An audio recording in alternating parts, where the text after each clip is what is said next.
Om Gyajnanandasya Jnananjanashalakaya Chakshurunmritam Jena Tasmai Shri Gurave Namah. Hare Krishna, dear devotees, welcome to our ISKCON official YouTube channel. Today I am going to discuss mantra 15 of Isopanisad, in which it is stated, Hiranmayena patrena satyasya pihitam mukham tattvam pusan apavranam satya dharmaya dishtaye. O my Lord, sustainer of all that lives, your real face is covered by your dazzling effulgence. Kindly remove that covering and exhibit yourself to pure devotees. In the Bhagavad Gita 14:27, the Lord says that Brahmanohi Pratishtaham.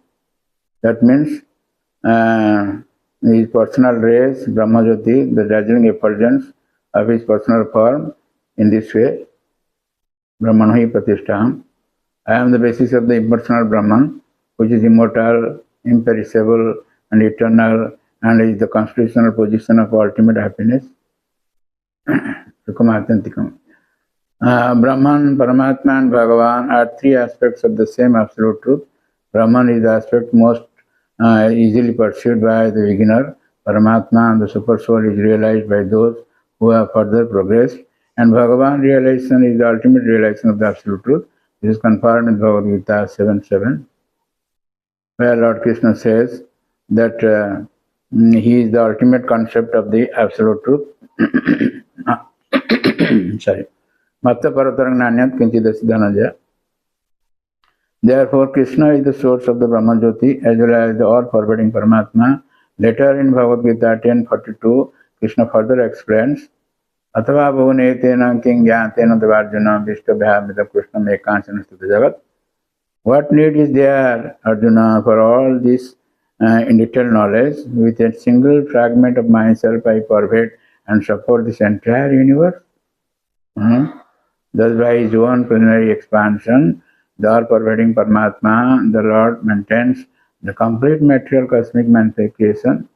He also maintains all manifestations in the spiritual world. Therefore, in this Shruti mantra of Isopanisad, the Lord is addressed as Pusan, the ultimate maintainer. Pusan. Pusnani Chausadi Sarva, it is stated in 15th chapter. That is, he maintains. The personality of Godhead, Sri Krishna, is always filled with a transcendental bliss, Anandamaya Bhasat. When he was present at Vrindavan in India 5,000 years ago, he always remained in transcendental bliss, even from the beginning of his childhood pastime. The killing of various demons such as Agha, Bhaka, Putana, and Pralamba were but pleasure excursions for him. In his village of Vrindavan, he enjoyed himself with his mother, brother, and friends, and when he played the role of a naughty water thief, all his associates enjoyed celestial bliss by stealing. The Lord's fame as a water thief is not approachable not reproachable, for by stealing water the Lord gave pleasure to his pure devotees. Everything the Lord did in Vrindavan was for the pleasure of his associate there. Sorry. The Lord created these pastimes to attract the dry speculators and the acrobats of the so-called Hatha Yoga system who wish to find the absolute truth. Of the childhood play between the Lord and his playmates, the coward boys, Sukadeva Goswami says in Srimad Bhagavatam 10:12-11, Ithang satang brahma sukhanuvritya dasya gatanang paradaivatena maya sitanang naradarakena sakang vijaho kutapunna punja. That is the personality of Godhead, who is perceived as the impersonal, blissful Brahman by the Jnanis, who is worshipped as the Supreme Lord by devotees in the mood of servitorship, and who is considered an ordinary human being by mundane people, played with the cowherd boys who had attained their position after accumulating many pious activities to the Punya Punja.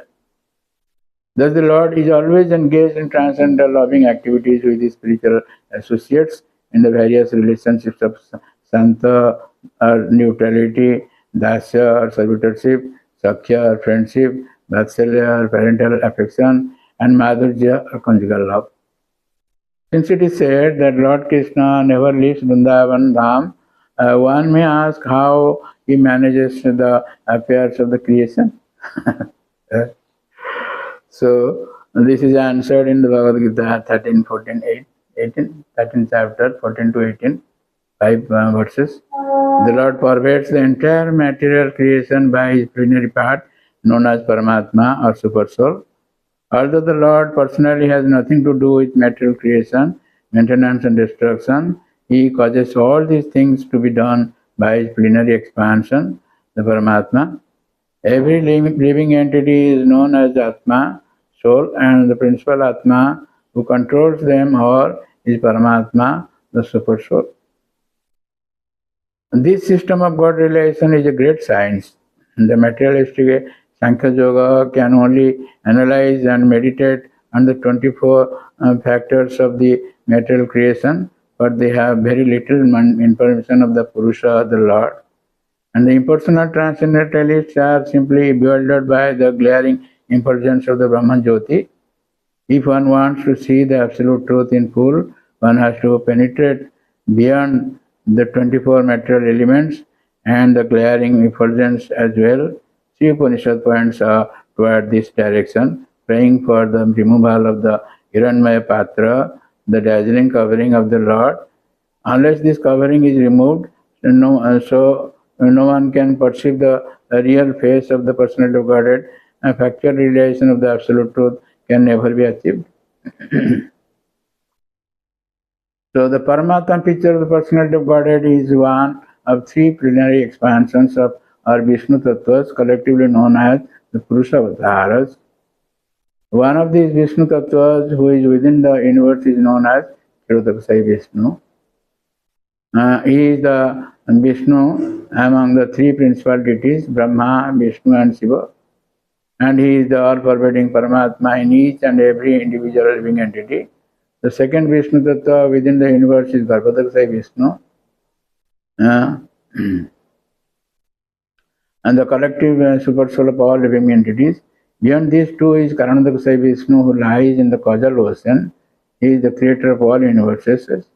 The yoga system teaches the serious student to meet the Vishnu Tattvas after going beyond the 24 material elements of the cosmic creation. The culture of empiric philosophy helps one realize the impersonal Brahman Jyoti, which is the glaring effulgence of the transcendental body of the Lord Krishna. And that the Brahma Jyoti is Krishna's effulgence is confirmed in Bhagavad Gita 14:27. Brahmana hi pratishtaham. We have already described it. And also in Brahma Samhita 5:40, Jasya Prabha Prabhavato Jagadanda Koti. In the millions and millions of universes, there are innumerable planets, and each and every one of them is different from the others by its cosmic constitution. All of these planets are situated in a corner of the Brahma Jyoti. So this Brahma Jyoti is what the personal rays of the Supreme Personality of Godhead, Govinda, whom I worship. This mantra from the Brahma Samhita is spoken from the platform of actual realization of the absolute truth, and the Shruti mantra of Sri Upanishad under discussion confirms this mantra as a process of realization. The Isopanisad mantra is a simple prayer to the Lord to remove the Brahma Jyoti so that one can see his real face. This Brahman Jyoti represents is described in detail in several mantras of the Mundak Upanishad also. In this way, perfect knowledge means knowing Krishna as the root of this Brahman effulgence. So the conclusion is that one who has no knowledge of the potencies of the Supreme Truth will realize the impersonal Brahman. Similarly, when one realizes the material potencies of the Lord, but has little or so no information of the spiritual potencies, he attains Paramatma realization. Thus, both Brahman and Paramatma realization of the Absolute Truth are partial realizations. However, one when one realizes the Supreme Personality of Godhead, Sri Krishna, in full potency after the removal of the Hiranyamaya Patra, one realizes Vasudeva Sarvamiti Samahatma Sudurlava, Vasudeva Sarvamiti Samahatma Sudurlava. That means Lord Krishna, who is known as Vasudeva, is everything. Brahman, Paramatma, and Bhagavan. He is Bhagavan. The root and Brahman and root and Brahman and Paramatma are his branches. He is the root. So in the Bhagavad Gita 6, 46 to 47, there is a comparative analysis of the three types of transcendentalists: the worshippers of the impersonal Brahman, the worshippers of the Paramatma features, and the devotees of Lord Sri Krishna, Bhaktas. Jnani, Yogi, and Bhakta. It is stated that the Jnanis, those who have cultivated Vedic knowledge, are better than ordinary fruitive workers, and that the Yogis are still greater than the Jnanis, and that among all Yogis, those who have constantly served the Lord with all their energies are the topmost in Yoginam api sarvesam madgatana antaratmana. In summary, a philosopher is better than a laboring man. A mystic is superior to a philosopher. And of all the mystic yogis, he who follows Bhakti Yoga, constantly engaging in the service of the Lord with highest G Padaseva directs us toward this perfection. So thank you very much. And please don't forget to subscribe, share, and like our channel and get blessings of the Lord. Hare Krishna. Hare Krishna, Krishna Krishna, Hare Hare, Hare Rama, Hare Rama.